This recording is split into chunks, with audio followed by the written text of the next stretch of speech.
Денис Демахин, участник моего YouTube канала, в комментариях к одному из прошлых видео задал такой вопрос. Как отличить хорошего специалиста по бережливому производству от плохого? Марат Зарипов дал, как мне кажется, самый подходящий ответ в своем комментарии. Он написал: хороший специалист плохого не посоветует. Отличный ответ. Денис, Марат, спасибо вам за ваши комментарии, они очень важны для меня. А прежде чем начать отвечать на вопрос, я прошу вас заглянуть на страничку моей онлайн-школы liti-school.ru. На нем есть информация про курсы, которые прям огонь. Все курсы основаны на моей реальной 20-летней практике. Прочитайте отзывы на сайте, заходите и подберите интересный именно для вас курс. Несмотря на то, что вопрос, который задал Денис, некоторым может казаться простым, это совсем не так.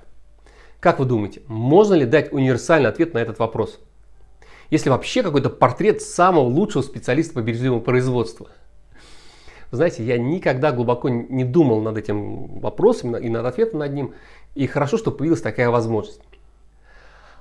Знаете, первым посылом было желание ответить. Хороший специалист – это тот, кто хорошо знает методы бережливого производства. Угу.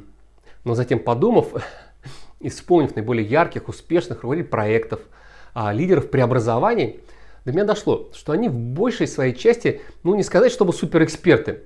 Безусловно, они понимают Lean, его подходы, но это не самая сильная их сторона.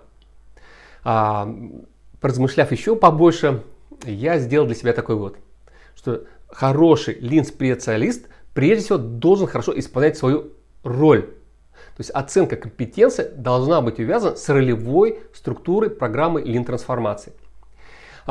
Если принять эту гипотезу, то нужно выделить эти роли, да, чтобы оценить их как-то.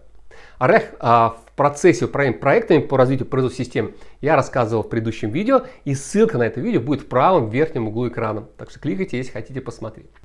Если говорить про управление Lean-трансформацией организации, достаточно крупной, да, то ролей здесь можно выделить больше, чем в системе управления проектами.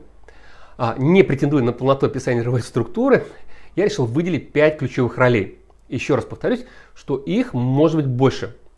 Какие же эти 5 ролей, которые я выделил по своему усмотрению? Первое – это исполнитель мероприятий проекта. Это сотрудник, принимающий активное участие в реализации проектов. Это наши воины, наши герои, которые день за днем преобразуют компанию, реализуя конкретные улучшения. Вторая роль – это руководитель проектов. Это наша гвардия.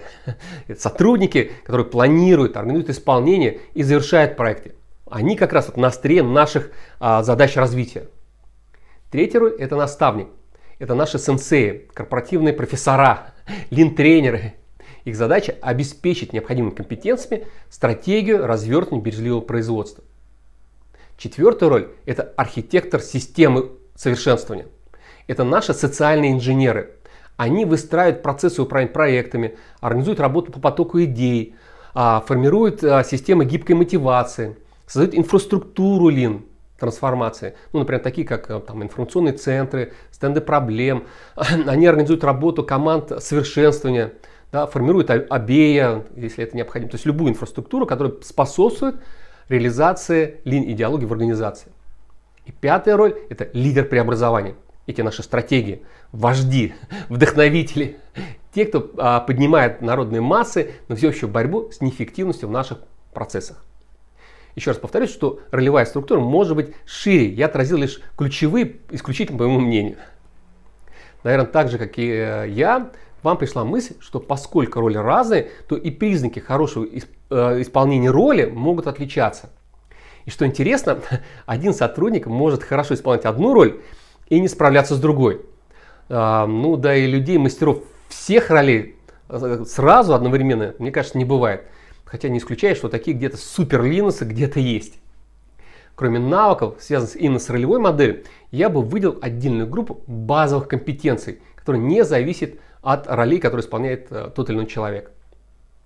Давайте сначала поговорим об этих базовых навыках.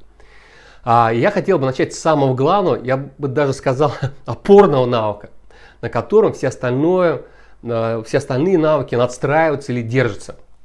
Как вы думаете, что это такое? Это навык действовать, способность переходить от слов к делу. Он для меня является отправной точкой в развитии всех остальных компетенций. Лину нужны не столько люди, глубоко знающие методы, сколько люди, которые делают что-то в области улучшения. Действие имеет самый высокий тонус. Оно насыщено энергией. Именно энергия – это то, что запускает процессы истинной трансформации.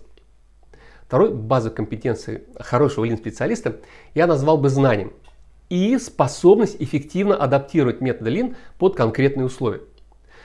Вначале, знаете, я написал лишь про знания, но подумал, что этого явно недостаточно, и добавил вот эту способность адаптировать полученные знания. Помните, что любое копирование карается по законам здравого смысла. Поэтому цените тех, кто может адаптировать инструменты лин к конкретной ситуации, к конкретному подразделению, не знаю, конкретному станку. Итак, лично я выделяю всего два базовых навыка. Это способность действовать. Второе – это знание и способность эффективно адаптировать метод лин под конкретные условия применения. Если говорить о отличительных чертах хорошего специалиста по бережливому производству, то, исходя из исполняемой роли, они могут отличаться по составу или по глубине овладения.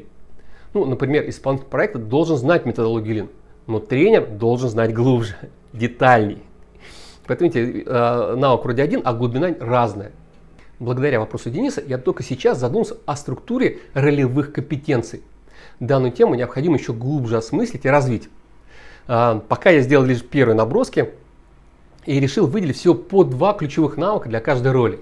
Первым у меня обозначена роль исполнителя проекта. Хочу оговориться, что я подразумеваю, что данную роль выполняют неосвобожденные сотрудники. Во всех моих проектах, где я реализую, команда формируется именно из числа сотрудников подразделений, где происходит лин-трансформация.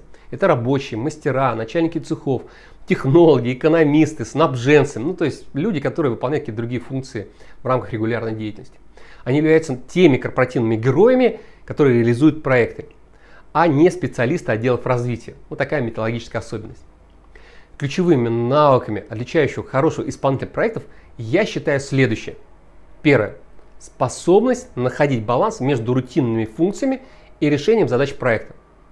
И это очень важно, поскольку одна из ключевых проблем при реализации проектов. Второй навык – это пунктуальность, приверженность плану, способность завершать возложенные на человека задачи в установленные сроки и наложенные ограничения. Руководитель проектом. Его ключевыми навыками является координация работы команды, что проявляется в умении планировать, организовывать исполнение, эффективно контролировать ход проекта, умение преодолевать возникающие препятствия. Второй навык ключевой – это мотивация команды. Очень важный навык, так как участники команд часто находятся в стрессовой ситуации, когда окружение, которое их окружает на местах внедрения проектов, сопротивляется инновациям. Очень часто они чего-то не знают, делают впервые, ошибаются. И если руководитель проекта может поддерживать заряд команды, то это очень хороший руководитель проекта. Небольшая ремарка по роли наставника, прежде чем к ней перейти. У вас, вероятно, возникает ассоциация, что данная роль связана исключительно с проведением тренингов, семинаров, каких-то прочих обучающих мероприятий. Это правда, но не вся. Наставничеством можно заниматься и в рамках, например, индивидуальных коуч-сессий или во время встреч с командами, обсуждая успехи и сложности реализации того или иного проекта. То есть роль наставника гораздо более богаче и шире, чем роль преподавателя. А роль наставника отличается следующими ключевыми компетенциями. Опять-таки, по моему мнению. Первое – это навык доносить идеи словами и категориями, понятными слушателям. Второе – это навык давать и получать обратную связь. Хороший наставник должен создать условия, когда участники тренинга или коуч-сессии, или встречи с командой проекта свободно обсуждают проблемы, с готовностью обращаются к наставнику за разъяснениями или поддержкой. Следующая роль – это архитектор системы. Он должен обладать следующими навыками. Первое – понимание системы. И это проявляется в том, что он знает, из чего должна состоять система совершенствования вашей компании. Как отдельные элементы системы взаимодействуют. Например, он увязывает систему управления проектами с системой мотивации, а ее, в свою очередь, со структурой команд совершенствования в подразделениях. И все это у него координируется и взаимоподдерживается. Второй навык – это способность стандартизировать и масштабировать систему. То есть не столько создать регламенты, но и создать условия, при которых они исполняются и могут быть тиражированы на всю систему, тем более, если она большая. Крайняя роль на сегодня – это лидер преобразований. А он отличается следующими навыками. Первое – визионерством. способность создать в компании образ будущего, частью которого хотят стать другие. Второе.